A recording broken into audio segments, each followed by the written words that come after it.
ਲੁਧਿਆਣੇ ਦੇ ਵਿੱਚ ਪੁਰਾਣੀਆਂ ਮਸਜਿਦ ਵੀ ਹੈ, ਅਜਿਹੀ ਮਸਜਿਦ ਹਨ ਜਿੱਥੇ ਅੰਗਰੇਜ਼ਾਂ ਵੇਲੇ ਦੀਆਂ ਮਸਜਿਦ ਮੌਜੂਦ ਹਨ ਲੁਧਿਆਣੇ ਦੇ ਵਿੱਚ, ਜਿੱਥੇ ਮੁਸਲਿਮ ਭਾਈਚਾਰਾ ਆਪਣਾ ਨਤਮਸਤਕ ਹੋ ਕੇ ਆਪਣੀ ਦੁਆ ਸਲਾਮ ਜਿਹੜੀ ਹੈ ਕਰਦਾ। ਸੋ ਅੱਜ ਅਸੀਂ ਆਏ ਹਾਂ ਜਾਮਾ ਮਸਜਿਦ ਦੇ ਵਿੱਚ।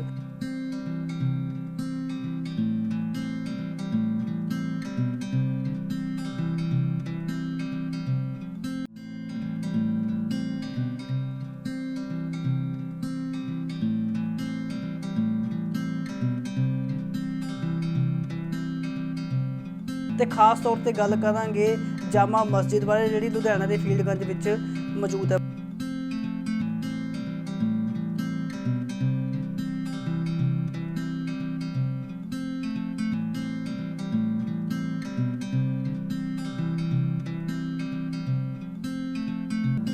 ਲੁਧਿਆਣਾ ਦੀ ਇਹ ਜਿਹੜੀ ਮੌਜੂਦਾ ਇਤਿਹਾਸਕ ਜਾਮਾ ਮਸਜਿਦ ਹੈ ਜੀ, ਇਹਦਾ ਭਾਰਤ ਦੀ ਜੰਗ ਆਜ਼ਾਦੀ ਦੇ ਵਿੱਚ ਔਰ ਇਸਲਾਮ ਧਰਮ ਦੇ ਵਿੱਚ ਦੋਨਾਂ ਦੀ ਜਿਹੜੀ ਤਵਾਰੀਖ ਹੈ ਉਹਦੇ ਵਿੱਚ ਇਹਦਾ ਅਲੱਗ ਤੋਂ ਇੱਕ ਬਹੁਤ ਅਹਿਮ ਹਿੱਸਾ ਵੀ ਹੈ, ਅਹਿਮ ਮੁਕਾਮ ਜੀ।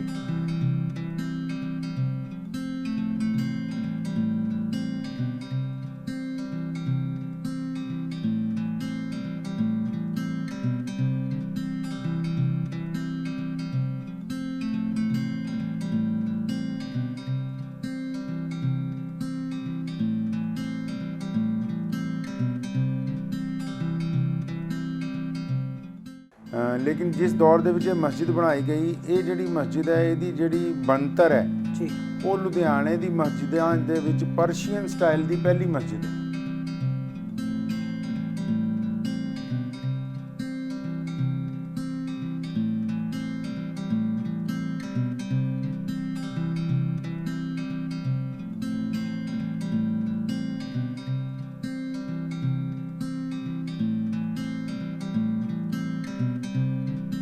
ਇਹਨੂੰ 1891 ਦੇ ਵਿੱਚ ਇਹਦੀ ਤਾਮੀਰ ਸ਼ੁਰੂ ਕੀਤੀ ਗਈ ਸੀ, ਔਰ ਤਕਰੀਬਨ 10 ਸਾਲ ਦਾ ਅਰਸਾ ਜਿਹੜਾ ਉਹ ਇਹਦੀ ਤਾਮੀਰ ਦੇ ਵਿੱਚ ਮੁਕੰਮਲ ਹੋਇਆ।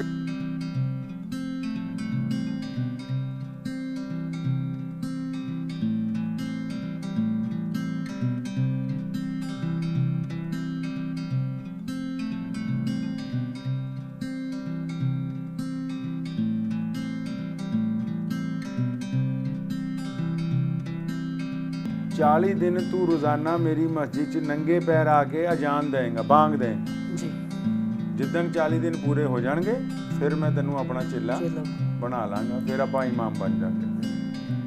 तो फिर 40 दिन वो अजान दिंदा रहा। तो मौलाना शाह अब्दुल कादिर लुधियानवी जिहड़े वो पहले शाही इमाम जिहड़े है उन्होंने मंजूर किया कि मैं चलो बादशाह की पेशकश जिहड़ी है मंजूर करता।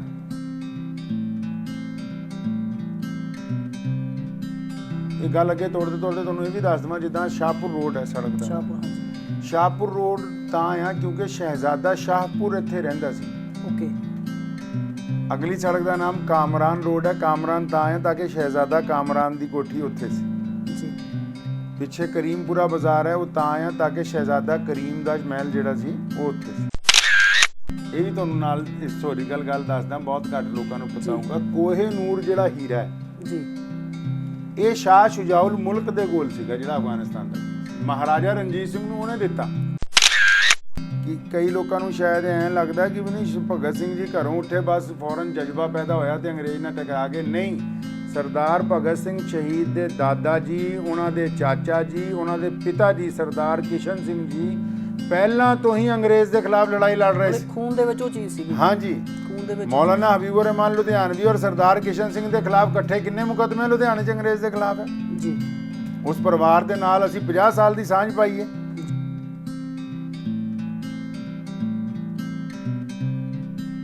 ਹੁਣ ਤਾਂ ਇਹ ਕਹਿਣਾ ਆਸਾਨ ਹੈ ਨਾ ਜੀ ਕਿ ਤੁਸੀਂ ਕੌਣ ਹੋ, ਵੀ ਤੁਸੀਂ ਦੇਸ਼ ਦੇ ਲਈ ਕੀਤਾ ਕੀ ਹੈ। ਉਹ ਅਲਾਮਾ ਗਾਲਿਬ ਦਾ ਇੱਕ ਬਹੁਤ ਖੂਬਸੂਰਤ ਸ਼ੇਰ ਹੈ ਵੀ पूछते हैं वो कि गालिब कौन है जी, कोई बतलाए कि हम बतलाएं क्या। ਮਸਜਿਦ ਦਾ ਮਤਲਬ ਸੋਸ਼ਲ ਲਾਈਫ ਦੇ ਵਿੱਚ ਜਿਹੜੀਆਂ ਬੁਰਾਈਆਂ ਹੈ ਜੀ ਉਹਨੂੰ ਖਤਮ ਕਰ ਦਿਓ ਜੀ। ਪ੍ਰਾਈਮ ਮੁੱਦੇ ਦੇਖ ਰਹੇ ਸਾਰੇ ਦਰਸ਼ਕਾਂ ਦਾ ਬਹੁਤ ਬਹੁਤ ਸਵਾਗਤ ਹੈ ਜੀ। ਮੈਂ ਇੰਦਰਪਾਲ ਸਿੰਘ ਧੁੰਨਾ। ਗੱਲ ਭਾਰਤ ਦੀ ਕੀਤੀ ਜਾਵੇ ਤਾਂ ਭਾਰਤ ਵੱਖ-ਵੱਖ ਧਰਮਾਂ, ਜਾਤਾਂ, ਬੋਲੀਆਂ ਦਾ ਸੁਮੇਲ ਬਣ ਕੇ ਭਾਰਤ ਦੇਸ਼ ਬਣਦਾ, ਜਿੱਥੇ ਵੱਖ-ਵੱਖ ਧਰਮ ਤੇ ਕਿੱਤੇ ਦੇ ਲੋਕ ਇੱਥੇ ਰਹਿੰਦੇ ਨੇ, ਵੱਸਦੇ ਨੇ, ਆਪਸ ਵਿੱਚ ਭਾਈਚਾਰਕ ਸਾਂਝ ਦੇ ਨਾਲ ਰਹਿੰਦੇ ਨੇ। ਸੋ ਗੱਲ ਪੰਜਾਬ ਦੀ ਕੀਤੀ ਜਾਵੇ ਤਾਂ ਪੰਜਾਬ ਦਾ ਸੱਭਿਆਚਾਰ ਅਮੀਰ ਸੱਭਿਆਚਾਰ ਅਤੇ ਇੱਥੋਂ ਜਿਹੜੀ ਭਾਈਚਾਰਕ ਸਾਂਝ ਦੀ ਜਿਹੜੀ ਮਿਸਾਲ ਹੈ ਉਹ ਪੂਰੀ ਦੁਨੀਆ ਵਿੱਚ ਕਿਤੇ ਨਹੀਂ ਮਿਲਦੀ। ਸੋ ਲੁਧਿਆਣੇ ਦੀ ਗੱਲ ਕੀਤੀ ਜਾਵੇ ਤਾਂ ਲੁਧਿਆਣਾ ਇੱਕ ਭਾਵਾਂ ਸ਼ਹਿਰ ਅੱਜ ਹੱਬ ਬਣੀ ਹੋਈ ਹੈ, ਇੱਕ ਕਹਿੰਦੇ ਮਾਨਚੈਸਟਰ ਵੀ ਕਹਿ ਦਿੰਦੇ ਇੰਡੀਆ ਦਾ ਲੁਧਿਆਣਾ ਨੂੰ, ਪਰ ਲੁਧਿਆਣਾ ਜਿਹੜਾ ਇਤਿਹਾਸ ਹੈ ਉਹ ਬਹੁਤ ਜ਼ਿਆਦਾ ਪੁਰਾਣਾ ਹੈ।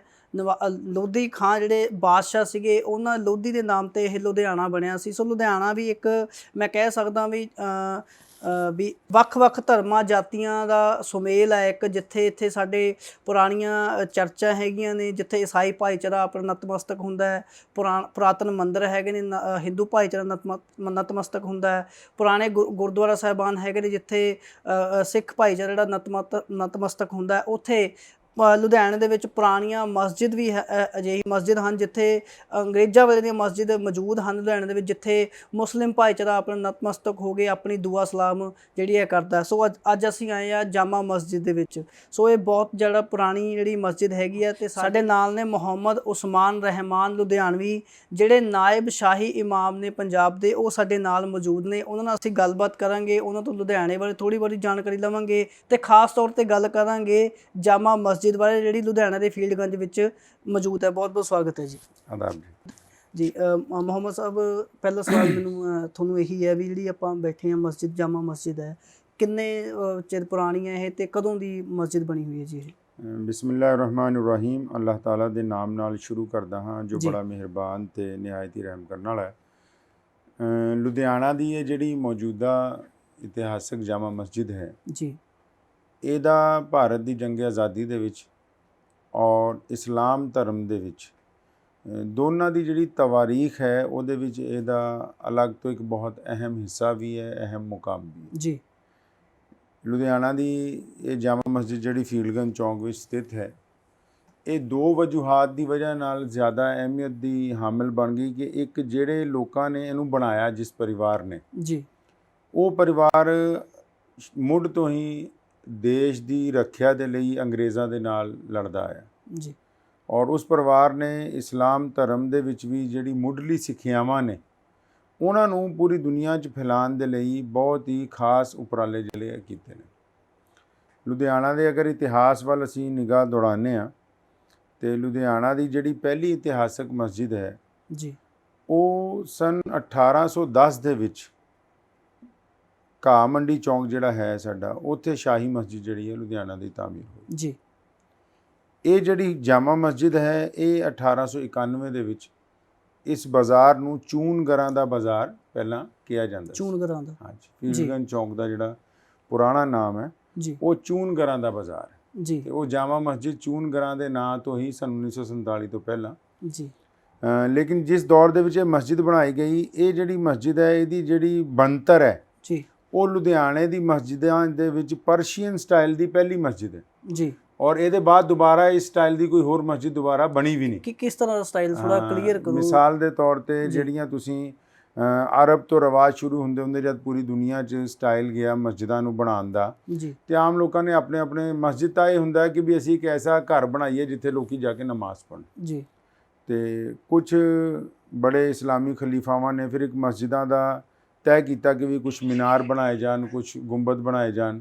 ਜੀ। ਤੇ ਪਰਸ਼ੀਅਨ ਸਟਾਈਲ ਦੇ ਵਿੱਚ ਜਿਹੜਾ ਇੱਕ ਆਮ ਰਿਵਾਜ ਪੈਦਾ ਕੀਤਾ ਵੀ 3 ਗੁੰਬਦ ਬਣਾਏ ਜਾਣ ਤੇ 2 ਮੀਨਾਰ ਬਣਾਏ ਜਾਣ। ਜੀ। ਤੇ ਉਸ ਬਣਤਰ ਦੀ ਲੁਧਿਆਣੇ ਦੇ ਵਿੱਚ ਇਹ ਪਹਿਲੀ ਮਸਜਿਦ ਸੀ ਜਿਹਨੂੰ ਇੱਕ ਵੱਡਾ ਗੁੰਬਦ ਜਿਹੜਾ ਹੈ, ਵੱਡਾ ਟੌਮ ਜਿਹਨੂੰ ਆਪਾਂ ਕਹਿੰਦੇ ਆ, ਜੀ, ਉਹ ਤਾਮੀਰ ਕੀਤਾ ਗਿਆ ਉਸ ਦੌਰ ਦੇ ਵਿੱਚ। ਤੇ ਉਸ ਤੋਂ ਬਾਅਦ ਉਹਦੇ ਨਾਲ 2 ਛੋਟੇ ਗੁੰਬਦ ਤੋਂ ਬਾਅਦ 2 ਮੀਨਾਰ ਜਿਹੜੇ ਆ ਸਥਾਪਿਤ ਕੀਤੇ ਗਏ। ਇਹ ਆਪਣੇ ਦੌਰ ਦੀ ਉਸ ਵੇਲੇ ਦੀ ਮੋਡਰੇਟ ਮਸਜਿਦ ਹੈ ਜੀ। ਔਰ ਇਹਦੇ ਬਾਅਦ ਇਹਦੀ ਬਣਤਰ ਦੀ ਕੋਈ ਦੂਸਰੀ ਮਸਜਿਦ ਲੁਧਿਆਣੇ ਦੇ ਵਿੱਚ, ਮਸਜਿਦਾਂ ਤਾਂ ਬਹੁਤ ਸਾਰੀਆਂ ਤਾਮੀਰ ਹੋਈਆਂ ਜੀ, ਲੇਕਿਨ ਉਹ ਇਸ ਬਣਤਰ ਦੀ ਇਸ ਖੂਬਸੂਰਤੀ ਦੇ ਨਾਲ ਔਰ ਮਿਸਾਲ ਦੇ ਤੌਰ ਤੇ ਜਿਸ ਜਗ੍ਹਾ ਇਹਨੂੰ ਸਥਾਪਿਤ ਕੀਤਾ ਗਿਆ ਉਹ ਉਸ ਜਗ੍ਹਾ ਦੇ ਹਿਸਾਬ ਨਾਲ ਕੋਈ ਹੋਰ ਦੂਸਰੀ ਮਸਜਿਦ ਜਿਹੜੀ ਕਿਹੜੇ ਸੰਨ ਤਾਮੀਰ ਕੀਤਾ ਗਿਆ ਜੀ, ਕਿਹੜੇ ਸੰਨ ਦੇ ਵਿੱਚ? ਇਹਨੂੰ 1891 ਦੇ ਵਿੱਚ ਇਹਦੀ ਤਾਮੀਰ ਸ਼ੁਰੂ ਕੀਤੀ ਗਈ ਸੀ ਔਰ ਤਕਰੀਬਨ 10 ਸਾਲ ਦਾ ਅਰਸਾ ਜਿਹੜਾ ਉਹ ਇਹਦੀ ਤਾਮੀਰ ਦੇ ਵਿੱਚ ਮੁਕੰਮਲ ਹੋਇਆ, ਕਿਉਂਕਿ ਪੁਰਾਣੀ ਜਿਹੜੀ ਮਸਜਿਦ ਦਾ ਅੰਦਰਲਾ ਹਿੱਸਾ ਹੈ, ਤੁਹਾਨੂੰ ਕੈਮਰਾਮੈਨ ਸ਼ਾਇਦ ਦਿਖਾਣਗੇ, ਹੁਣ ਤਾਂ ਉੱਥੇ ਟਾਈਲਾਂ ਲੱਗੀਆਂ ਤੇ ਉਹ ਕਿਉਂਕਿ ਖਸਤਾ ਬਹੁਤ ਜ਼ਿਆਦਾ ਹੋ ਗਏ ਉਹਦੇ ਅੰਦਰਲੇ ਟੌਮ, ਤੇ ਉਹਦੇ 'ਚ ਹੱਥਾਂ ਦੀ ਜਿਹੜੀ ਨਕਾਸ਼ੀ ਜਿਹੜੀ ਹੈ ਉਹਨੂੰ ਕਰਨ ਦੇ ਲਈ ਹੀ ਬਿਲਡਿੰਗ ਤਾਮੀਰ ਹੋਣ ਤੋਂ ਬਾਅਦ 5 ਸਾਲ ਜਿਹੜੇ ਆ ਸਿਰਫ ਨਕਾਸ਼ੀ ਦੇ ਉੱਤੇ ਹੀ ਜੀ ਉਹ ਖਰਚ ਕੀਤੇ ਗਏ। ਜੀ ਸੋ ਉਹ ਉੱਥੇ ਟਾਇਲ ਵਗੈਰਾ ਲਗਾ ਦਿੱਤੀ ਗਈ ਹੁਣ ਨਹੀਂ, ਲੇਕਿਨ ਗੁੰਬਦ ਜਿਹੜਾ ਹੈ ਉਹ ਅੰਦਰਲਾ ਮੌਜੂਦ ਹੈ। ਕੈਮਰਾਮੈਨ ਹੁਣੀ ਤੁਹਾਨੂੰ ਦਿਖਾਣਗੇ ਉਹਦੇ ਨਾਲ ਉਹਦੀਆਂ ਜੀ। ਸੋ ਇੱਥੇ ਕੋਈ ਸ਼ਾਸਕ ਵੀ ਆਏ ਨੇ ਜੀ ਆਪਣੀ ਮਸਜਿਦ ਦੇ ਵਿੱਚ ਇੱਦਾਂ ਪੁਰਾਣੇ ਹੈ ਸਮੇਂ ਦੇ, ਭਾਵੇਂ ਅੰਗਰੇਜ਼ ਸਮੇਂ ਦੀ ਇੱਦਾਂ ਗੱਲ ਹੈ ਕਰੀਏ ਕਿ ਜੀ ਲੁਧਿਆਣੇ ਦੇ ਜਿਹੜੇ ਸ਼ਾਹੀ ਇਮਾਮ ਸਾਹਿਬ ਨੇ, ਜੀ ਇਹ ਜਿਹੜਾ ਪਰਿਵਾਰ ਹੈ ਇਹ ਮੁੱਢ ਤੋਂ ਹੀ ਇਸਲਾਮੀ ਸਿੱਖਿਆਵਾਂ ਦੇ ਵਿੱਚ ਬੜਾ ਮਸ਼ਹੂਰ ਰਿਹਾ ਜੀ। 17ਵੀਂ ਸਦੀ ਦੇ ਵਿੱਚ ਮੌਲਾਨਾ ਅਬਦੁੱਲਾ ਸਾਹਿਬ ਬਲੀਆਵਾਲ ਇੱਕ ਪਿੰਡ ਹੈ ਲੁਧਿਆਣਾ ਜ਼ਿਲ੍ਹੇ ਦੇ ਵਿੱਚ ਹੀ, ਸਤਲੁਜ ਦੇ ਕੰਢੇ ਜੀ। ਉਹ ਬਹੁਤ ਵੱਡੇ ਬਜ਼ੁਰਗ ਗੁਜ਼ਰੇ ਨੇ ਜੀ। ਤੇ ਉਹਨਾਂ ਦੀ ਹੀ ਔਲਾਦ ਦੇ ਵਿੱਚੋਂ ਮੌਲਾਨਾ ਸ਼ਾਹ ਅਬਦੁਲ ਕਾਦਰ ਲੁਧਿਆਣਵੀ, ਉਹ ਦਿੱਲੀ ਉਸ ਵੇਲੇ ਪੜ੍ਹਨ ਲਈ ਗਏ ਜਦੋਂ ਅੰਗਰੇਜ਼ ਦੀ ਇਬਤਦਾ ਸੀ ਭਾਰਤ ਦੇ ਵਿੱਚ ਜੀ। ਉੱਥੇ ਬੰਗਾਲ ਦੀ ਖਾੜੀ ਅਸੀਂ ਹਾਰ ਚੁੱਕੇ ਸੀ, ਸਿਰਾਜੁੱਦੌਲਾ ਨੂੰ ਸ਼ਿਕਸਤ ਹੋ ਚੁੱਕੀ ਸੀ ਔਰ ਆਹਿਸਤਾ ਆਹਿਸਤਾ ਅੰਗਰੇਜ਼ ਜਿਹੜਾ ਪੂਰੇ ਮੁਲਕ ਵੱਲ ਵੱਧ ਰਿਹਾ ਸੀ ਜੀ।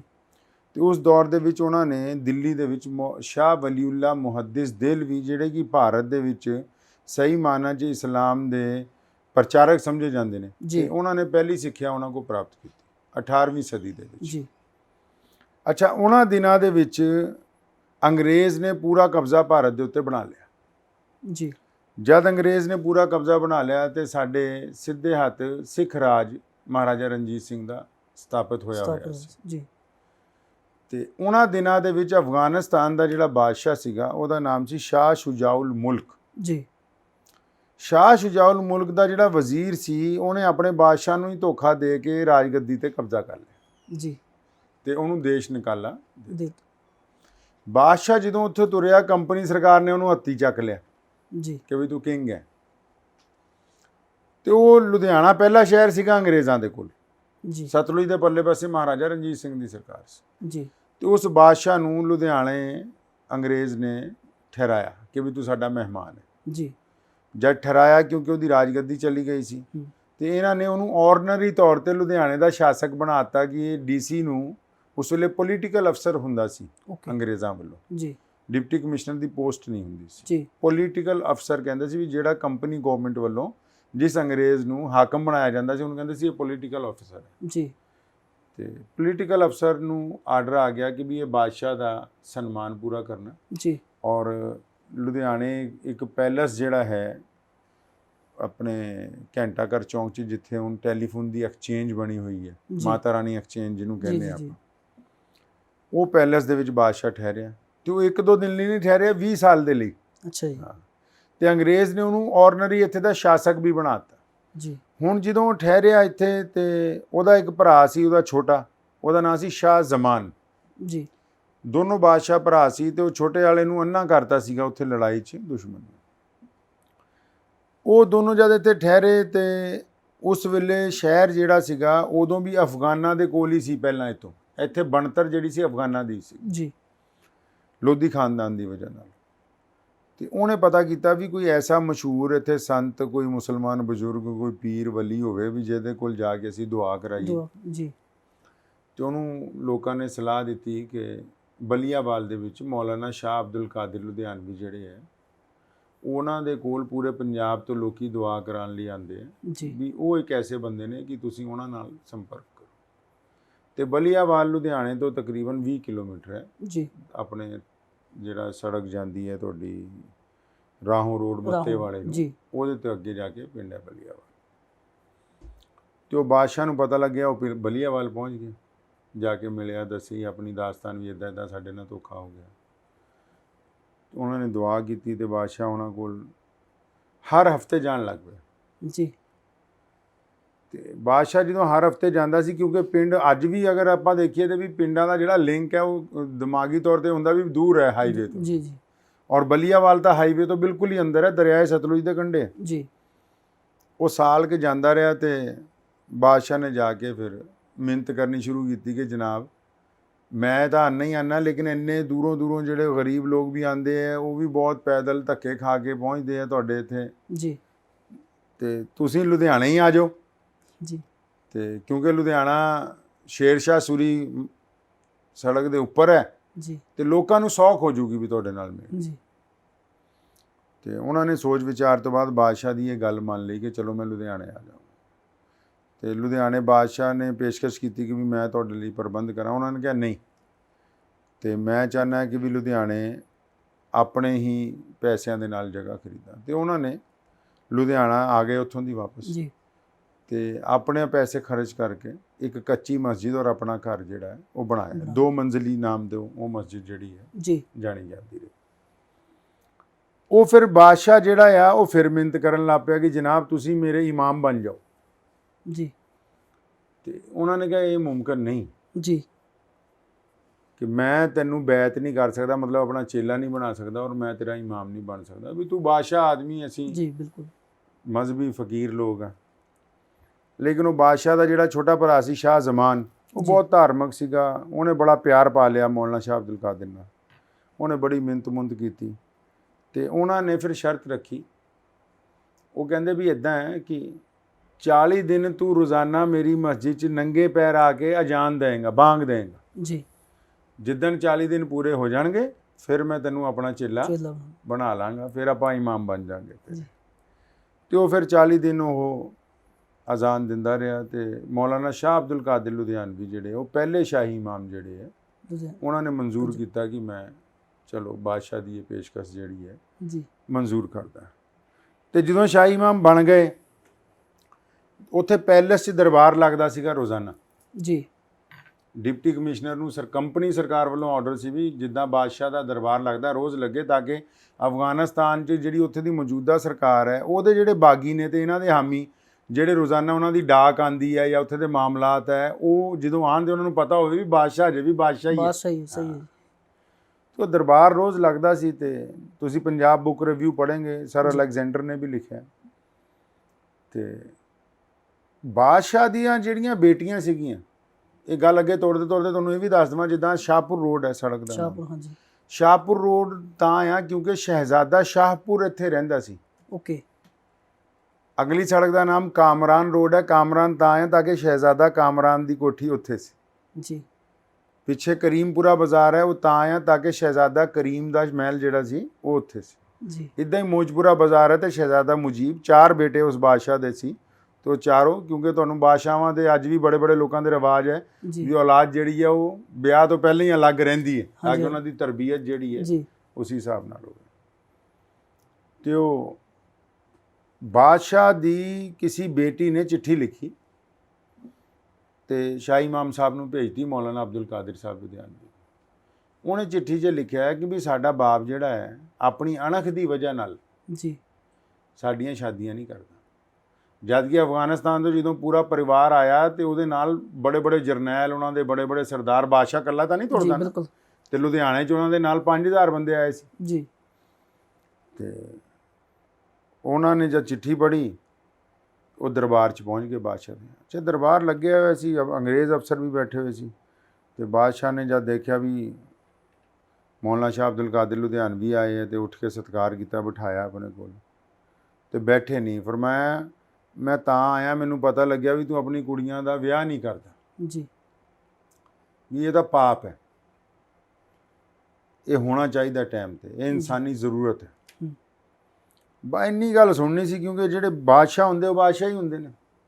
ਇੰਨੀ ਗੱਲ ਸੁਣਨੀ ਸੀ। ਬਾਦਸ਼ਾਹ ਨੂੰ ਜਲਾਲ ਆ ਗਿਆ, ਉੱਠ ਕੇ ਖੜਾ ਹੋ ਗਿਆ, ਉਹਨੇ ਤਲਵਾਰ ਕੱਢ ਲਈ। ਕਹਿੰਦਾ ਵੀ ਉਹ ਤਾਂ ਗੱਲ ਠੀਕ ਹੈ ਵੀ ਅਸੀਂ ਤੁਹਾਡੇ ਮੁਰੀਦ ਹਾਂ, ਵੀ ਤੁਸੀਂ ਸ਼ਾਹੀ ਇਮਾਮ ਹੋ, ਲੇਕਿਨ ਤੁਹਾਡੀ ਇੰਨੀ ਜ਼ਰੂਰਤ ਕਿ ਤੁਸੀਂ ਸ਼ਹਿਜ਼ਾਦੀਆਂ ਬਾਰੇ ਦਰਬਾਰ 'ਚ ਸਵਾਲ ਕਰਤਾ ਆ ਕੇ ਜੀ, ਤਾਂ ਬੜੀ ਹੈਰਾਨੀ ਦੀ ਗੱਲ ਹੈ। ਤੇ ਮੌਲਾਨਾ ਸ਼ਾਹ ਅਬਦੁਲ ਕਾਦਰ ਲੁਧਿਆਣਵੀ ਜਿਹੜੇ ਸੀਗੇ, ਕਿਉਂਕਿ ਉਹ ਤਾਂ ਬਚਪਨ ਤੋਂ ਹੀ ਐਸੇ ਬੰਦੇ ਦੇ ਹੱਥ 'ਚ ਪਲੇ ਸੀਗੇ। ਉਹਨਾਂ ਦੇ ਆਪਣੇ ਜਿਹੜੇ ਪਿਤਾ ਜੀ ਸੀ ਉਹ ਵੀ ਬਹੁਤ ਬੜੇ ਅੰਗਰੇਜ਼ ਦੇ ਮੁਖਾਲਫ ਰਹੇ ਜੀ। ਉਹ ਘਬਰਾਉਣ ਵਾਲੇ ਨਹੀਂ ਸੀ। ਬਾਦਸ਼ਾਹ ਨੂੰ ਦਬ ਕੇ ਕਿਹਾ ਕਿਉਂਕਿ ਤੇਰੀਆਂ ਧੀਆਂ ਹਜ਼ਰਤ ਮੁਹੰਮਦ ਸਾਹਿਬ ਜਿਹੜੇ ਕਿ ਪੂਰੀ ਦੁਨੀਆ ਦੇ ਸਭ ਤੋਂ ਬੜੇ ਨਬੀ ਹੈ, ਅੱਲਾ ਦੇ ਆਖਰੀ ਰਸੂਲ ਹੈ, ਫਰਮਾਇਆ ਤੇਰੀਆਂ ਬੇਟੀਆਂ ਹਜ਼ਰਤ ਫਾਤਿਮਾ ਤੋਂ ਜ਼ਿਆਦਾ ਕੀਮਤੀ ਹੈ ਜੀ। ਜਾਂ ਸਾਡੇ ਨਬੀ ਨੇ ਆਪਣੀ ਧੀ ਤੋਰੀ ਹੈ, ਤੇਰੀਆਂ ਜ਼ਿਆਦਾ ਕੀਮਤੀ ਹੈ। ਬਸ ਇੰਨਾ ਸੁਣਨਾ ਸੀ ਕਿ ਤਲਵਾਰ ਹੱਥੋਂ ਛੁੱਟ ਗਈ, ਕੰਬਣ ਲੱਗ ਪਿਆ ਬਾਦਸ਼ਾਹ, ਪੈਰਾਂ 'ਚ ਗਿਰ ਗਿਆ।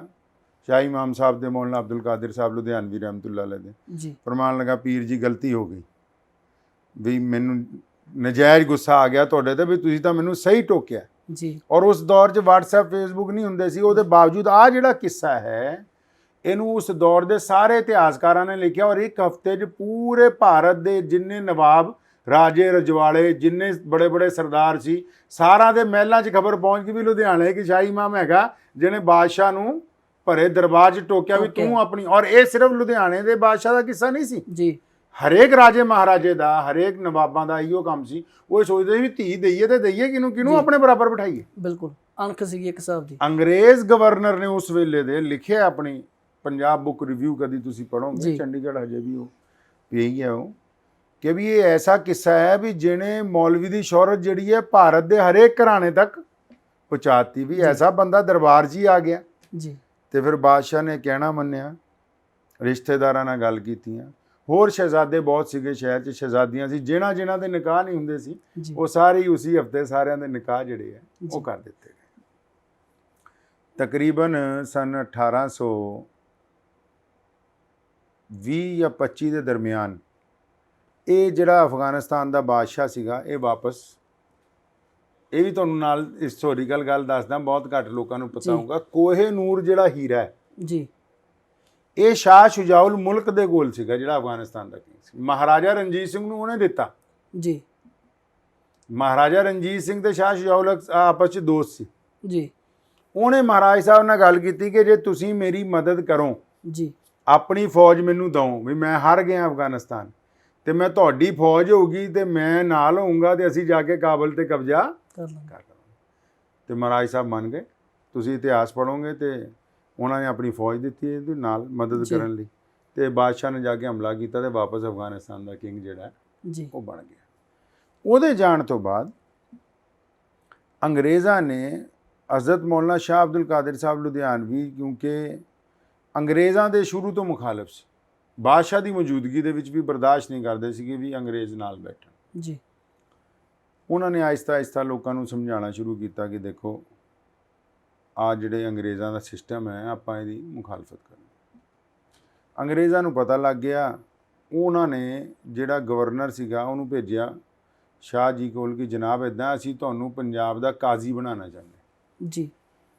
ਪਹਿਲਾਂ ਅੰਗਰੇਜ਼ਾਂ ਦੇ ਸਮੇਂ 'ਚ ਕੀ ਸੀ, ਜਦ ਤੁਸੀਂ ਇਤਿਹਾਸ ਪੜ੍ਹੋਗੇ ਭਾਰਤ ਦਾ, ਹਰ ਧਰਮ ਦੇ ਲੋਕਾਂ ਨੂੰ ਇਹ ਕਹਿੰਦੇ ਸੀ ਵੀ ਤੁਸੀਂ ਆਪਣੀ ਪੰਚਾਇਤ ਦੇ ਸਰਕਾਰੀ ਤੌਰ ਤੇ ਸਰਪੰਚ ਬਣ ਜਾਓ ਜੀ।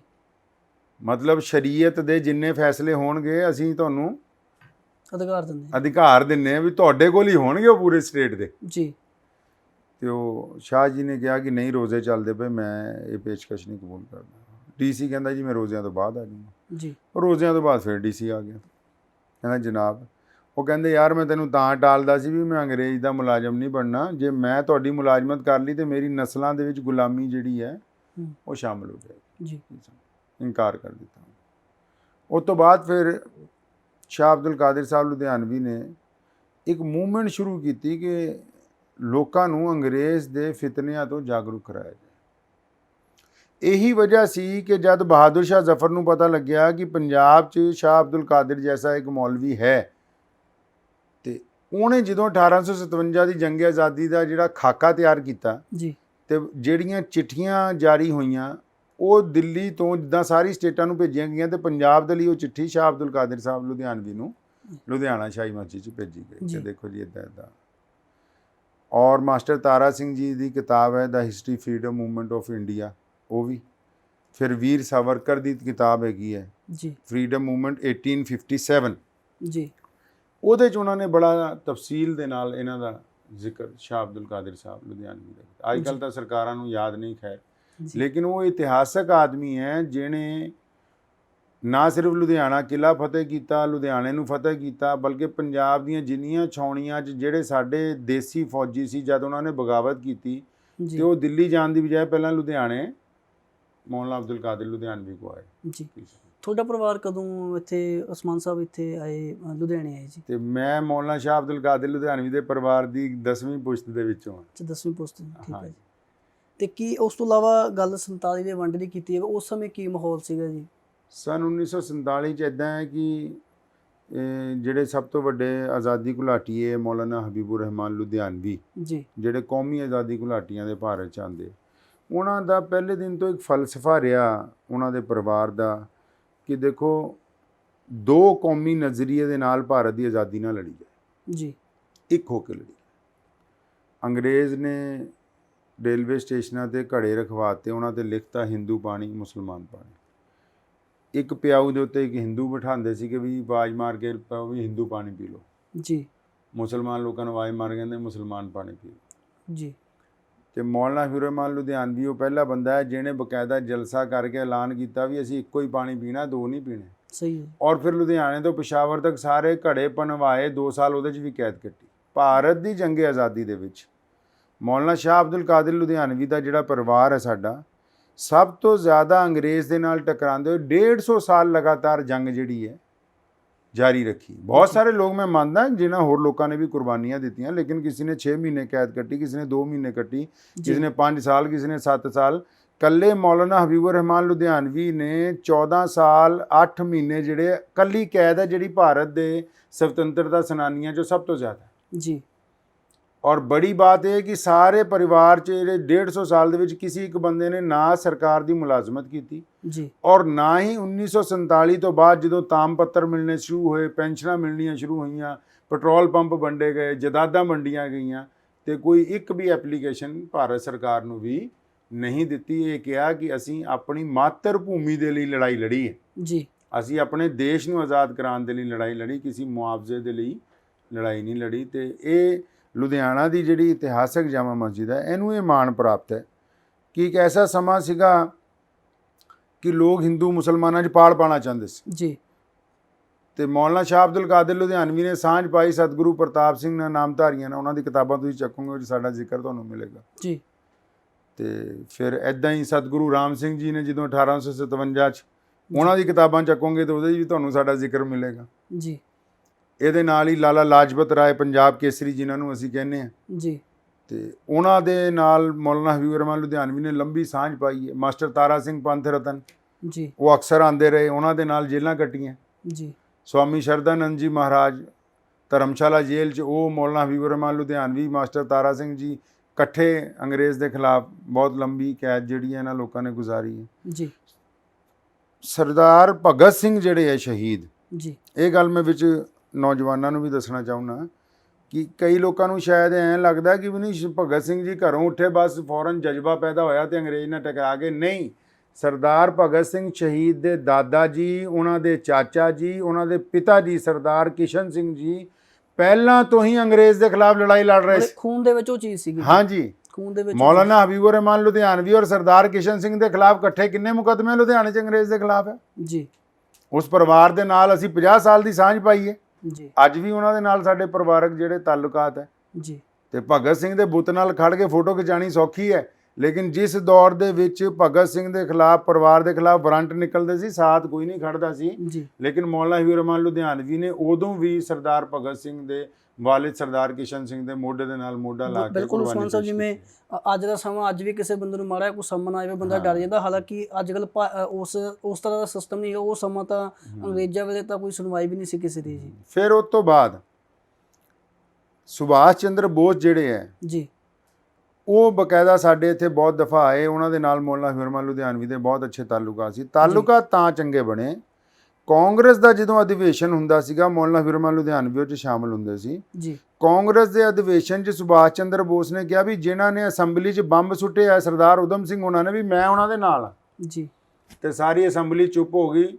ਜਦੋਂ ਬੋਸ ਇਕੱਲਾ ਖੜਾ ਸੀ ਤੇ ਮੌਲਾਨਾ ਹਬੀਬੁਰ ਰਹਿਮਾਨ ਲੁਧਿਆਣਵੀ ਉੱਠ ਕੇ ਖੜੇ ਹੋਏ ਕਿ ਵੀ ਜੋ ਬੋਸ ਕਹਿੰਦਾ ਤੇ ਮੈਂ ਬੋਸ ਦੇ ਨਾਲ ਆ, ਵੀ ਇਹ ਜੋ ਕਹਿ ਰਿਹਾ ਸਹੀ ਕਹਿ ਰਿਹਾ। ਜੀ, ਬਿਲਕੁਲ। ਵੀ ਇਹ ਨਹੀਂ ਕਿ ਇਕੱਲਾ ਅੰਗਰੇਜ਼ ਨੂੰ ਨਾਰਿਆਂ ਨਾਲ ਹੀ ਭਜਾਣਾ, ਦਬਕਾਣਾ ਵੀ ਪੈਣਾ, ਲੜਨਾ ਵੀ ਪੈਣਾ ਤਾਂ ਇਹਨੇ ਜਾਣਾ। ਜੀ। ਜੀ, ਬਿਲਕੁਲ। ਐਦਾਂ ਤਾਂ ਨਹੀਂ ਜਾਣਾ। ਜੀ। ਸੁਭਾਸ਼ ਚੰਦਰ ਬੋਸ ਅਫਗਾਨਿਸਤਾਨ ਗਏ, ਮੌਲਾਨਾ ਖਲੀਲੁਰ ਰਹਿਮਾਨ ਲੁਧਿਆਣਵੀ, ਮੌਲਾਨਾ ਹਬੀਬੁਰ ਰਹਿਮਾਨ ਲੁਧਿਆਣਵੀ ਦੇ ਬੇਟੇ ਨੇ ਬੜੇ। ਜੀ। ਉਹਨਾਂ ਨੂੰ ਸਾਰਾ ਪਤਾ ਸੀ ਵੀ ਕਿੱਥੇ ਕਿੱਥੇ ਕੀ ਪ੍ਰਬੰਧ ਕਰਨੇ, ਸਾਥ ਦਿੱਤਾ।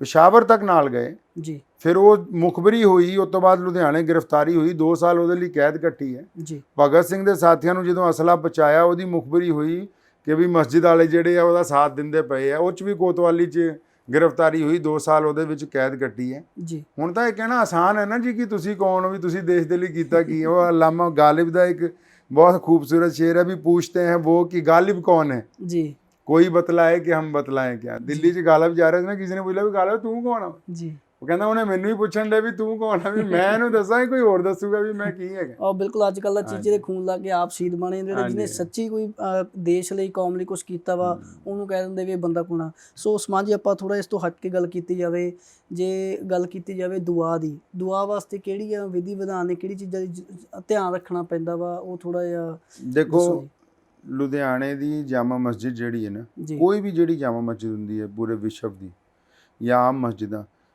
ਵਿਧੀ ਵਿਧਾਨ ਜਿੱਦਾਂ ਆਪਾਂ ਤਰੀਕਾ ਕਹਿ ਲਈਏ, ਉਹ ਪੂਰੀ ਦੁਨੀਆ 'ਚ ਮੁਸਲਮਾਨਾਂ ਦਾ ਇੱਕੋ ਹੀ ਹੈ ਜੀ। ਇਸਲਾਮ ਨੇ ਇੱਕ ਗੱਲ ਤੁਸੀਂ ਸਮਝਣ ਵਾਲੀ ਹੈ ਆਮ ਲੋਕਾਂ ਨੂੰ ਜੀ, ਇਸਲਾਮ ਜਿਹੜਾ ਹੈ ਉਹ ਮਜ਼ਹਬ ਨਹੀਂ ਹੈ। ਅਸੀਂ ਇਹਨੂੰ ਧਰਮ ਨਹੀਂ ਕਹਿੰਦੇ, ਅਸੀਂ ਇਹਨੂੰ ਦੀਨ ਕਹਿੰਦੇ ਜੀ। ਅੱਛਾ, ਦੀਨ ਦਾ ਮਤਲਬ ਹੁੰਦਾ ਸਿਸਟਮ, ਤੇ ਮਜ਼ਹਬ ਦਾ ਮਤਲਬ ਹੁੰਦਾ ਪ੍ਰਾਰਥਨਾ, ਇਬਾਦਤ, ਭਗਤੀ। ਬਿਲਕੁਲ। ਤੇ ਹਜ਼ਰਤ ਮੁਹੰਮਦ ਸਾਹਿਬ ਸੱਲੱਲਾਹੁ ਅਲੈहि ਵਸੱਲਮ ਨੇ ਮਜ਼ਹਬ ਨਹੀਂ ਸ਼ੁਰੂ ਕੀਤਾ, ਦੀਨ ਸ਼ੁਰੂ ਕੀਤਾ ਜੀ। ਮਿਸਾਲ ਦੇ ਤੌਰ ਤੇ ਇਸਲਾਮ ਨੇ ਕਿਹਾ ਵੀ ਦੁਆ ਮੰਗਣੀ ਹੈ, ਕੀ ਮੰਗਣਾ ਕੀ ਨਹੀਂ ਮੰਗਣਾ, ਉਹ 'ਚ ਤੁਹਾਨੂੰ ਬਹੁਤ ਸਾਰੀਆਂ ਛੂਟਾਂ ਦਿੱਤੀਆਂ ਗਈਆਂ ਵੀ 2 ਮਿੰਟ 'ਚ ਵੀ ਮੰਗ ਲਓ, 2 ਘੰਟੇ 'ਚ ਵੀ ਮੰਗ ਲਓ ਜੀ। 5 ਵੇਲੇ ਨਮਾਜ਼ ਪੜ੍ਹਨ ਦਾ ਹੁਕਮ ਦਿੱਤਾ ਗਿਆ ਜੀ, ਤੁਹਾਡੀ ਸਹੂਲਤ ਦੇ ਮੁਤਾਬਕ, ਕਿ ਵੀ ਤੁਸੀਂ ਕਿੰਨਾ ਇਤਮੀਨਾਨ ਨਾਲ ਪੜ੍ਹਨਾ ਚਾਹੁੰਦੇ ਹੋ, ਸਫ਼ਰ ਦੇ ਵਿੱਚ ਛੋਟੀ ਪੜ੍ਹਨਾ ਚਾਹੁੰਦੇ ਹੋ। ਲੇਕਿਨ ਫਰਮਾਇਆ ਕਿ ਇਹ ਇਬਾਦਤ ਇਸ ਲਈ ਨਹੀਂ ਹੈ ਕਿ ਅਸੀਂ ਸਵਾਬ ਕਮਾਣਾ ਜੀ, ਇਬਾਦਤ ਤੁਹਾਡੀ ਸੋਸ਼ਲ ਲਾਈਫ ਨੂੰ ਗੁਨਾਹਾਂ ਤੋਂ ਬਚਾਉਣ ਦੇ ਲਈ। ਬਿਲਕੁਲ ਜੀ। ਸੁਬਹ ਦੀ ਨਮਾਜ਼ ਇਸ ਗੱਲ ਦਾ ਵਾਅਦਾ ਹੈ ਕਿ ਮੈਂ ਸਾਰਾ ਦਿਨ ਝੂਠ ਨਹੀਂ ਬੋਲੂੰਗਾ, ਗੁਨਾਹ ਨਹੀਂ ਕਰੂੰਗਾ, ਕਿਸੇ ਦਾ ਦਿਲ ਨਹੀਂ ਦੁਖਾਊਂਗਾ। ਇਸਲਾਮ ਕਹਿੰਦਾ ਕਿ ਤੁਸੀਂ ਅਗਰ ਇਬਾਦਤ ਕਰਨ ਆਏ ਹੋ, ਮਾਂ-ਬਾਪ ਤੁਹਾਡੇ ਰਾਜੀ ਨਹੀਂ, ਐਵੇਂ ਮੱਥੇ ਟੇਕੀ ਜਾਂਦੇ ਹੋ, ਤੇ ਮਾਂ-ਬਾਪ ਰਾਜੀ ਕਰ ਲਓ ਪਹਿਲਾਂ ਜਾ ਕੇ। ਬਿਲਕੁਲ ਸਹੀ ਹੈ ਜੀ। ਇਹ ਇਸਲਾਮ ਨੇ ਯਾਨੀ ਇਹਨੂੰ ਪਾਰਟਿਕੂਲਰਲੀ ਲਾਜ਼ਮੀ ਕੀਤਾ ਇਬਾਦਤ ਦੇ ਨਾਲ ਜੀ। ਬਕਾਇਦਾ ਮੌਲਵੀ ਮਸਜਿਦਾਂ 'ਚ ਦੱਸਦੇ ਹੈ ਕਿ ਬਈ ਅਗਰ ਤੁਸੀਂ ਹਰਾਮ ਕੰਮ ਕਰ ਰਹੇ ਹੋ ਫਿਰ ਨਮਾਜ਼ ਪੜ੍ਹਨ ਦਾ ਕੋਈ ਫਾਇਦਾ ਨਹੀਂ। ਮਿਸਾਲ ਦੇ ਤੌਰ ਤੇ ਸਾਡੀ ਸਭ ਤੋਂ ਬੜੀ ਇਬਾਦਤ ਜਿਹੜੀ ਹੈ ਹੱਜ ਹੈ ਜੀ। ਤੁਸੀਂ ਸੁਣਿਆ ਹੋਣਾ ਲੋਕੀ ਕੋਈ ਬੰਦਾ ਹੱਜ ਕਰਕੇ ਆਉਂਦਾ ਫਿਰ ਉਹਦਾ ਨਾਂ ਨਹੀਂ ਲੈਂਦੇ, ਹਾਜੀ ਸਾਹਿਬ ਕਹਿਣ ਲੱਗ ਪੈਂਦੇ। ਬਿਲਕੁਲ, ਉਦਾਹਰਨਾਂ ਵੀ ਹੱਜ ਦੀਆਂ ਅਕਸਰ ਦਿੰਦੇ ਆ ਵੀ ਜਦੋਂ ਇੱਕ ਵੱਡਾ ਤੀਰਥ ਸਥਾਨ ਵੀ ਆ, ਉੱਥੇ ਲੋਕ ਦੁਆ ਕਰਦੇ। ਕਿਉਂ ਉਹਨੂੰ ਹਾਜੀ ਸਾਹਿਬ ਕਹਿੰਦੇ ਅਸੀਂ ਬੰਦੇ? ਉਹਦੀ ਵਜ੍ਹਾ ਹੈ, ਉਹ ਇੱਕ ਐਸਾ ਤੀਰਥ ਸਥਾਨ ਹੈ ਕਿ ਜਦੋਂ ਉੱਥੇ ਕੋਈ ਬੰਦਾ ਜਾਂਦਾ ਹੈ, ਜਾਣ ਤੋਂ ਬਾਅਦ ਜਦੋਂ ਆਉਂਦਾ ਉਹਦਾ ਨੇਚਰ ਬਦਲ ਜਾਂਦਾ ਹੈ। ਮਿਸਾਲ ਦੇ ਤੌਰ ਤੇ ਜਾਣ ਤੋਂ ਪਹਿਲਾਂ ਠੱਗੀਆਂ ਮਾਰਦਾ, ਉਹਨੇ ਕਹਿਣਾ ਮੈਂ ਹੁਣ ਹੱਜ ਕਰ ਲਿਆ, ਅੱਜ ਤੋਂ ਬਾਅਦ ਆਪਣਾ ਇਹ ਕੰਮ ਖਤਮ। ਜਾਣ ਤੋਂ ਪਹਿਲਾਂ ਸ਼ਰਾਬ ਪੀਂਦਾ, ਆਉਣ ਤੋਂ ਬਾਅਦ ਉਹਨੇ ਕਹਿਣਾ ਜੀ ਅੱਜ ਤੋਂ ਬਾਅਦ ਮੇਰਾ ਕੰਮ ਮਿਸਾਲ ਦੇ ਤੌਰ ਤੇ ਐਸੀ ਇਬਾਦਤਗਾਹ ਜਿਹੜੀ ਤੁਹਾਡੇ ਮਿਜ਼ਾਜ ਨੂੰ ਬਿਲਕੁਲ ਬਦਲ ਦਿੰਦੀ ਹੈ, ਤਾਂ ਹੀ ਤਾਂ ਉਹਨੂੰ ਅਸੀਂ ਇਨਕਲਾਬੀ ਇਬਾਦਤ ਕਹਿੰਦੇ। ਹੱਜ ਜਿਹੜਾ ਹੈ ਉਹ ਪੂਰੀ ਦੁਨੀਆ ਦੇ ਲੋਕਾਂ ਨੂੰ ਹਮੇਸ਼ਾ ਇਸ ਲਈ ਮੁਤਾਸਰ ਕਰਦਾ ਹੈ, ਇਸ ਲਈ ਅਸੀਂ ਬੰਦੇ ਦਾ ਨਾਂ ਛੱਡ ਕੇ ਉਹਨੂੰ ਹਾਜੀ ਸਾਹਿਬ ਕਹਿਣ ਲੱਗ ਪੈਂਦੇ ਕਿ ਵੀ ਹੁਣੇ ਪਾਕ ਹੋ ਕੇ ਨਿਕਲਿਆ।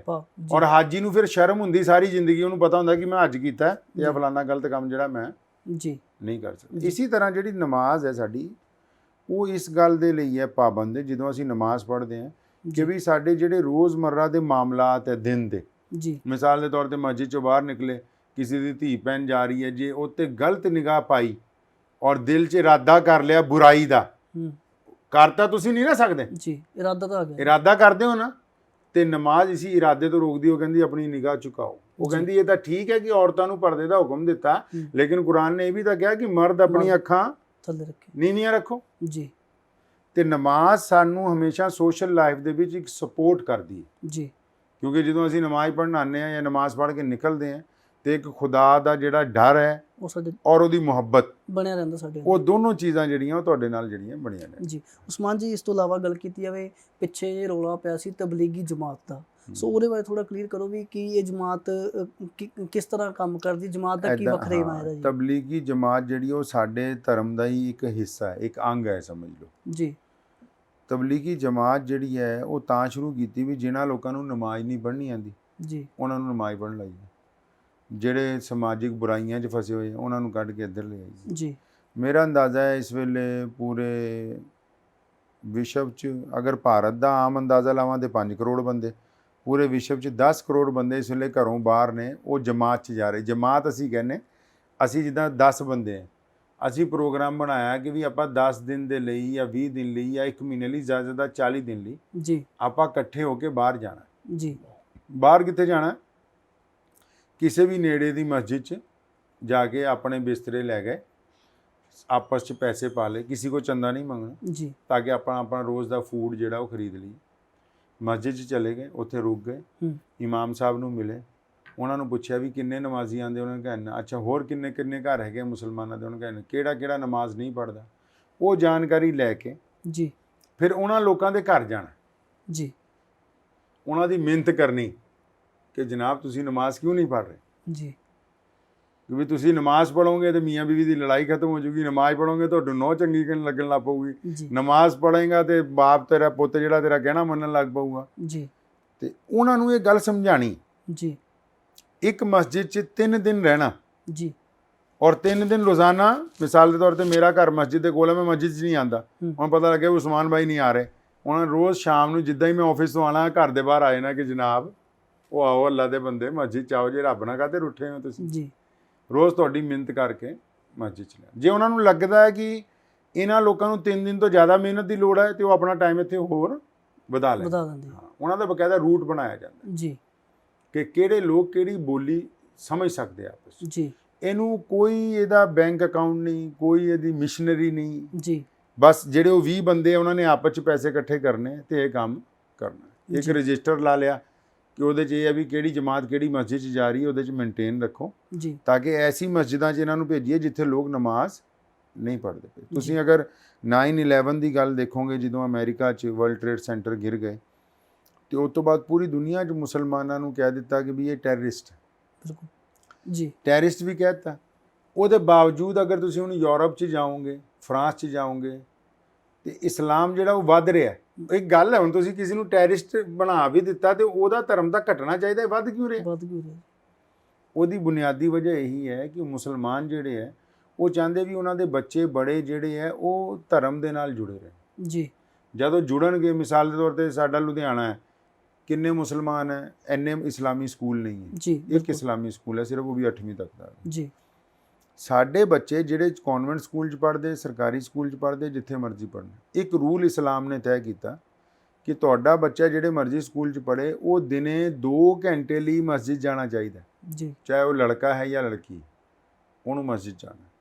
ਮੈਂ ਕਿਹਾ ਜੀ ਮੇਰਾ ਘਰ ਬਹੁਤ ਦੂਰ ਹੈ, ਮਸਜਿਦ ਬਹੁਤ ਦੂਰ ਹੈ, ਇੱਥੇ ਨੇੜੇ ਤੇੜੇ ਹੈ ਨਹੀਂ। ਉਹ ਕਹਿੰਦਾ ਕੋਈ ਗੱਲ ਨਹੀਂ, ਕਾਜੀ ਦੇ ਉਹਦੇ ਘਰ ਆਊਗਾ ਜੀ। ਉਹਦੀ ਵਜ੍ਹਾ ਕਿ ਧਰਮ ਦੀ ਜਿਹੜੀ ਸਿੱਖਿਆ ਹੈ, ਸਿੱਖਿਆ ਦਿੱਤੀ ਜਾਵੇ ਧਰਮ ਦੀ। ਅਸੀਂ ਸਕੂਲ 'ਚ ਪੜ੍ਹੇ, ਤੁਸੀਂ ਵੀ ਸਕੂਲ 'ਚ ਪੜ੍ਹੇ ਜੀ। ਕਦੀ ਤੁਹਾਨੂੰ ਸਕੂਲ 'ਚ ਟੀਚਰ ਨੇ ਕਿਹਾ ਵੀ ਮਾਂ-ਬਾਪ ਦਾ ਕਹਿਣਾ ਮੰਨਿਓ? ਕਦੀ ਕਿਹਾ ਵੀ ਚੋਰੀ ਨਾ ਕਰੀਏ? ਉਹ ਥਾਟ ਥਿਊਰੀ ਪੜ੍ਹਾ ਰਹੇ ਹੈ, ਬਿਲਕੁਲ ਕੀ ਸਮਝਿਓ? ਦੁਨੀਆਦਾਰੀ ਦੇ ਬਾਰੇ ਦੱਸ। ਹਾਂ, ਉਹ ਸੋਸ਼ਲ ਲਾਈਫ ਦੀ ਗੱਲ ਹੀ ਨਹੀਂ ਕਰਦੇ। ਵਿਰਧ ਆਸ਼ਰਮ 'ਚ ਵੀ ਮੁਸਲਮਾਨ ਤਾਂ ਘੱਟ ਨੇ, 0.0 ਨੇ। ਉਹਨਾਂ ਨੂੰ ਜਿਹੜੀ ਥਿਊਰੀ ਮਸਜਿਦ ਵਾਲਿਆਂ ਨੇ ਪੜ੍ਹਾਈ, ਉਹਨਾਂ ਨੂੰ ਦੱਸਤਾ ਵੀ ਜੇ ਮਾਂ ਪਿਓ ਰਾਜੀ ਨਾ ਹੋਏ ਤੁਸੀਂ ਜਹੰਨਮ 'ਚ ਚੱਲ ਜਾਣਾ ਜੀ, ਵੀ ਤੁਸੀਂ ਮਾਰੇ ਜਾਓਗੇ ਜੇ ਮਾਂ-ਬਾਪ ਤੁਹਾਡੇ ਤੋਂ ਨਾਰਾਜ਼ ਹੋ ਗਏ ਜੀ।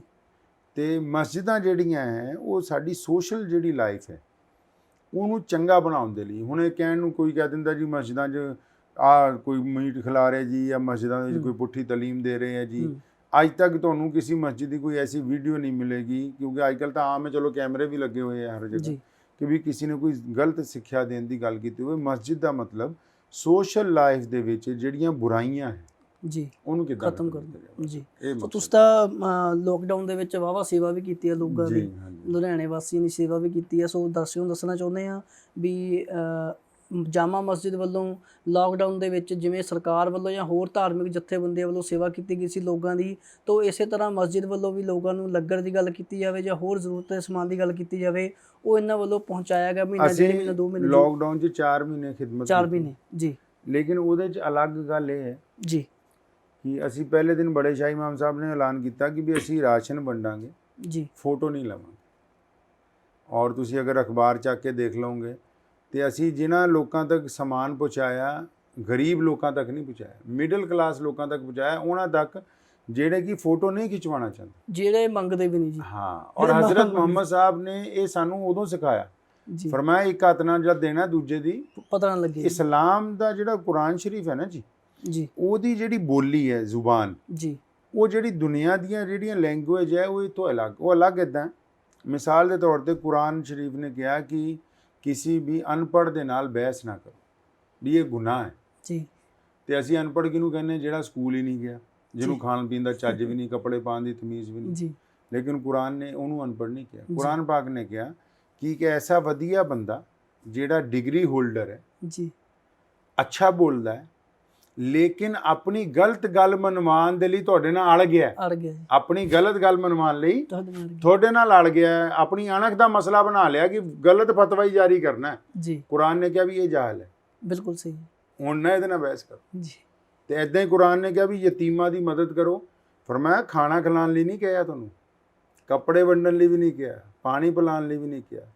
ਕੁਰਾਨ ਪਾਕ ਨੇ ਕਿਹਾ ਕੱਲਾ ਬੱਲਾ ਲਾ ਤੁਕਰੀਮੂਨਲ ਯਤੀਮ। ਫਰਮਾਇਆ ਅੱਲਾਹ ਤਾਲਾ ਚਾਹੁੰਦੇ ਕਿ ਜਿਹੜਾ ਯਤੀਮ ਆ ਰਿਹਾ ਇਹਦਾ ਸਨਮਾਨ ਕਰੋ, ਜੀ, ਮਤਲਬ ਇਹਨੂੰ ਆਪਣੇ ਘਰ 'ਚ ਰਿਸਪੈਕਟ ਦਿਓ। ਜੀ, ਅੱਛਾ ਜੀ ਤੁਸੀਂ ਮੇਰੇ ਘਰ ਆ ਗਏ, ਬਾਹਰ ਬੈਲ ਮਾਰੀ, ਜੇ ਮੈਂ ਤੁਹਾਨੂੰ ਦੇਖ ਕੇ ਰਿਸਪੈਕਟ ਦੇਣੀ ਹੋਊਗੀ ਮੈਂ ਪਹਿਲਾਂ ਕਹਾਂਗਾ ਕਿ ਤੁਸੀਂ ਡਰਾਇੰਗ ਰੂਮ 'ਚ ਆਓ, ਜੀ, ਫਿਰ ਮੈਂ ਤੁਹਾਨੂੰ ਬਿਠਾਵਾਂਗਾ, ਫਟਾਫਟ ਪਾਣੀ ਲੈ ਕੇ ਆਵਾਂਗਾ, ਨਾਸ਼ਤਾ ਕਰਾਊਂਗਾ ਤੁਹਾਨੂੰ, ਠੀਕ ਹੈ ਜੀ। ਜੀ, ਕੋਈ ਲੋੜ ਹੋਊਗੀ ਪੁੱਛੂੰਗਾ, ਤੁਹਾਡੇ ਕੋਲ ਬੈਠਾਂਗਾ, ਤੁਹਾਡੀ ਜੇਬ 'ਚ ਕੁਝ ਪਾਊਂਗਾ ਵੀ ਇਹ ਜ਼ਰੂਰਤ ਲਈ ਆਇਆ। ਜੀ, ਤੇ ਰਿਸਪੈਕਟ ਤੇ ਮਦਦ 'ਚ ਜ਼ਮੀਨ ਅਸਮਾਨ ਦਾ ਫਰਕ ਨਹੀਂ, ਕਿ ਮਦਦ ਤਾਂ ਫਿਰ ਵੀ ਹੋ ਗਈ, ਹੋ ਗਈ ਜੀ, ਨਾਲੇ ਰਿਸਪੈਕਟ ਵੀ ਹੋ ਗਈ। ਹਾਂ। ਲੇਕਿਨ ਕੁਰਾਨ ਨੇ ਇਸ ਲਈ ਕਿਹਾ ਵੀ ਇੰਨੀਆਂ ਚੀਜ਼ਾਂ ਦੇ ਪਿੱਛੇ ਨਾ ਭੱਜੋ, ਜੀ, ਜਦ ਰਿਸਪੈਕਟ ਦਓਗੇ ਤੇ ਬਾਕੀ ਚੀਜ਼ਾਂ ਦਾ ਤੁਸੀਂ ਆਪਣੇ ਆਪ ਆ ਗਈ ਆਪਣੇ ਆਪ ਦੇ ਦਿਓ। ਬਿਲਕੁਲ ਜੀ, ਤੇ ਉਹ ਮਸਜਿਦ ਜਿਹੜੀ ਉਹ ਇਹ ਚਾਹੁੰਦੀ ਹੈ ਕਿ ਵੀ ਤੁਸੀਂ ਆਤਮ ਸਨਮਾਨ ਜਿਹੜਾ ਦੂਸਰੇ ਦਾ, ਜੀ, ਹੁਣ ਉਹ ਚਾਹੇ ਮੁਸਲਮਾਨ ਹੋਏ, ਚਾਹੇ ਹਿੰਦੂ ਹੋਏ, ਚਾਹੇ ਸਿੱਖ ਹੋਏ। ਜੀ। ਹਜ਼ਰਤ ਮੁਹੰਮਦ ਸਾਹਿਬ ਦੇ ਟਾਈਮ 'ਚ ਕੋਈ ਨੌਨ ਮੁਸਲਿਮ ਆਇਆ, ਉਹ ਮਸਜਿਦ 'ਚ ਹੀ ਬਹਿ ਕੇ ਪਿਸ਼ਾਬ ਕਰਨ ਲੱਗ ਪਿਆ, ਜੀ, ਤੇ ਲੋਕ ਉਹਨੂੰ ਕੁੱਟਣਾ ਚਾਹੁੰਦੇ ਸੀ, ਉਹਨਾਂ ਨੇ ਰੋਕਿਆ, ਫਰਮਾਇਆ ਨਹੀਂ,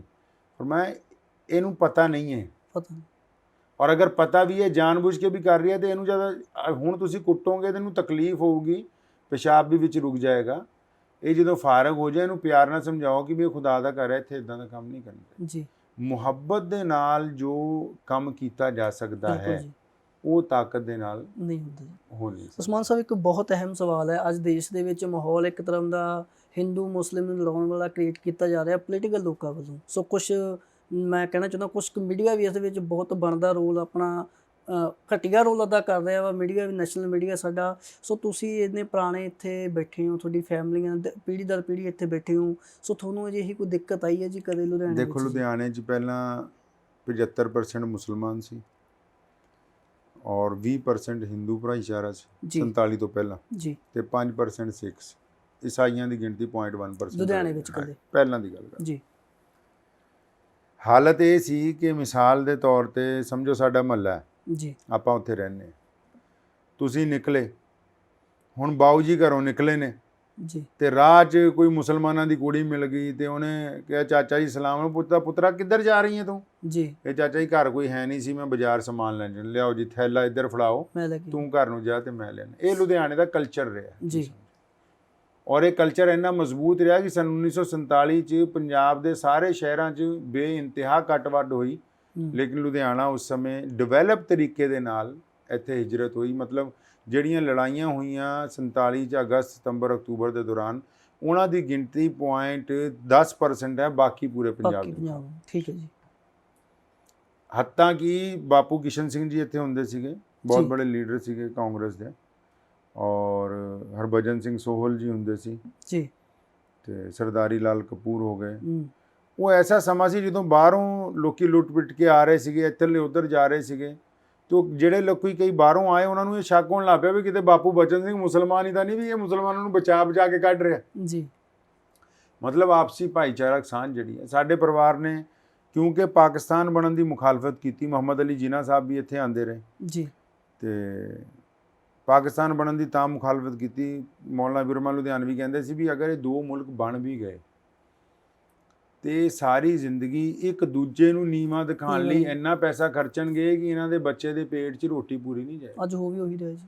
ਔਰ ਅੱਜ ਇਹ ਉਹਨਾਂ ਦੇ ਲਫ਼ਜ਼ ਜਿਹੜੇ ਆ ਸੱਚੇ ਸੁੱਚੇ ਮੋਤੀਆਂ ਵਾਂਗੂ ਨਜ਼ਰ ਆ ਰਹੇ ਆ। ਦੋਨੋਂ ਮੁਲਕਾਂ ਨੇ ਜਿੰਨਾ ਪੈਸਾ ਡਿਫੈਂਸ ਦੇ ਉੱਤੇ ਖਰਚਿਆ, ਜੀ, ਅਗਰ ਉਹ ਡਿਫੈਂਸ ਇੱਕੋ ਹੁੰਦਾ, ਮਤਲਬ ਦੋ ਦੇਸ਼ ਬਣਦੇ ਹੀ ਨਾ, ਬਣਦੇ ਹੀ ਨਾ। ਤੇ ਸ਼ਾਇਦ ਅੱਜ ਅਸੀਂ ਵੀ ਜਾਪਾਨ ਵਾਂਗੂ ਜਗ੍ਹਾ ਆਪਣੇ ਦੇਸ਼ ਦੇ ਵਿੱਚ ਤਰੱਕੀ ਜਿਹੜੀ ਹੈ ਉਹ ਦੇਖੀ। ਬਿਲਕੁਲ ਜੀ, ਇੱਕ ਦੂਜੇ ਨੂੰ ਇਹ ਅੰਗਰੇਜ਼ ਦੀ ਇੱਕ ਸਾਜ਼ਿਸ਼ ਸੀ। ਅੱਛਾ ਰਹਿ ਤਾਂ ਫਿਰ ਵੀ ਇਕੱਠੇ ਹੀ ਰਹੇ ਨਾ, ਚਲੋ ਪਾਕਿਸਤਾਨ ਬਣ ਵੀ ਗਿਆ, ਫਿਰ ਵੀ ਪੂਰੇ ਦੇਸ਼ 'ਚ ਮੁਸਲਮਾਨ, ਹਿੰਦੂ, ਸਿੱਖ, ਈਸਾਈ ਰਹਿ ਤਾਂ ਇਕੱਠੇ ਹੀ ਰਹੇ ਨਾ। ਉਹੀ ਆ ਨਾ ਵੀ ਆਪਣਾ ਗਵਾਂਢੀ ਦਾ ਮੂੰਹ ਲਾਲ ਚਪੇੜਾ ਮਾਰ ਕੇ ਆਪਣਾ ਲਾਲ ਕਰ ਲਿਆ ਵਾ, ਉਹ ਹਾਲਾਤ ਦੇਸ਼ ਨੇ ਬਣਾਏ ਹੋਏ। ਲੇਕਿਨ 1947 ਤੋਂ ਬਾਅਦ ਵੀ ਜੀ, ਲੁਧਿਆਣੇ ਦੇ ਵਿੱਚ ਇੱਥੇ ਦੀ ਜਿਹੜੀ ਮਿੱਟੀ ਹੈ, ਇੱਥੇ ਦਾ ਜਿਹੜਾ ਪਾਣੀ ਹੈ, ਲੁਧਿਆਣੇ ਦੇ ਪਾਣੀ ਦੇ ਬਾਰੇ ਸ਼ੁਰੂ ਤੋਂ ਮਸ਼ਹੂਰ ਹੈ ਕਿ ਜੇ ਗਰੀਬ ਦਾ ਬੱਚਾ ਨਾ ਸਿਰਫ ਇੱਥੇ ਦਾ ਪਾਣੀ ਪੀ ਕੇ ਜਵਾਨ ਹੋ ਜਾਂਦਾ, ਜੀ, ਮਤਲਬ ਇੰਨਾ ਪਾਵਰਫੁਲ ਪਾਣੀ।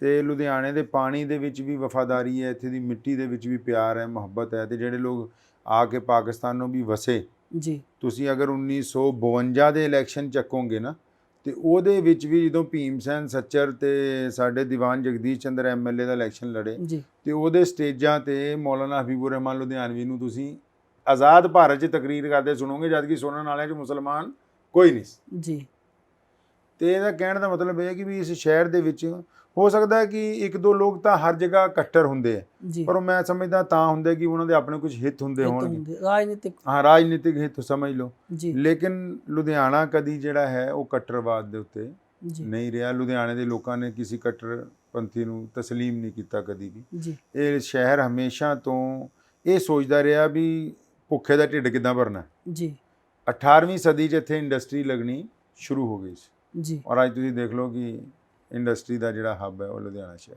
ਜੀ ਅਖੀਰ 'ਚ ਸੰਦੇਸ਼ ਲੈਣਾ ਚਾਹੂੰਗਾ, ਇਹ ਕਰੋਨਾ ਮਹਾਮਾਰੀ ਚੱਲ ਰਹੀ ਹੈ, ਕਿਤੇ ਲੋਕ ਗੈਰ ਜ਼ਿੰਮੇਵਾਰ ਵੀ ਹੋ ਰਹੇ ਨੇ, ਕੋਈ ਲੋਕ ਅਫਵਾਹਾਂ ਵੀ ਫੈਲਾ ਰਹੇ ਨੇ, ਤੇ ਕੁਛ ਲੋਕ ਪ੍ਰੀਕਾਸ਼ਨ ਸਰਕਾਰ ਦੀਆਂ ਹਦਾਇਤਾਂ ਦੀ ਪਾਲਣਾ ਵੀ ਕਰ ਰਹੇ ਨੇ। ਤੁਸੀਂ ਇਸ ਬਾਰੇ ਕੀ ਸੰਦੇਸ਼ ਦੇਣਾ ਚਾਹੁੰਦੇ ਲੋਕਾਂ ਨੂੰ ਜੀ? ਮੈਂ ਅਸਲ ਦੇ ਵਿੱਚ ਇਹ ਕਹਿਣਾ ਚਾਹੁੰਦਾ ਕਿ ਹਜ਼ਰਤ ਮੁਹੰਮਦ ਸਾਹਿਬ ਸੱਲੱਲਾਹੁ ਅਲੈਹਿ ਵਸੱਲਮ ਨੇ ਸਾਨੂੰ ਸਿੱਖਿਆ ਦਿੱਤੀ ਹੈ ਕਿ ਡਰਾਓ ਨਹੀਂ, ਹੌਸਲਾ ਦਿਓ। ਹੌਸਲਾ ਦਿਓ, ਸਹੀ ਹੈ। ਤੇ ਕੁਛ ਨੀਮ ਹਕੀਮ ਹੁੰਦੇ ਆ, ਕੋਈ ਬੰਦਾ ਜਾਂਦਾ ਡਰਾ ਦਿੰਦੇ, ਉਹ ਤੈਨੂੰ ਐ ਹੋ ਜਾਣਾ, ਤੈਨੂੰ ਉਹ ਥੋੜ੍ਹੇ ਜਿਹੇ ਪੈਸਿਆਂ ਦੇ ਲਈ ਜੀ ਕਿਸੇ ਨੂੰ ਦਿਮਾਗੀ ਤੌਰ ਤੇ ਬਿਮਾਰ ਕਰਨਾ ਜੀ ਉਹਦੇ ਜਿਸਮ ਨੂੰ ਜਿੰਦੇ ਜਾਗਤੇ ਮੁਰਦਾ ਕਰਨ ਦੇ ਬਰਾਬਰ। ਬਿਲਕੁਲ ਜੀ।